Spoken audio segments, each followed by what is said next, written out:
Assalamualaikum. Hello everyone. Welcome back to my another video.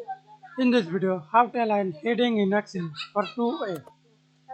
I apply this method on type your heading name,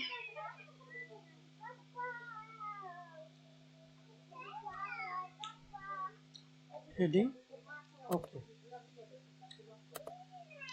Now I already heading in Excel.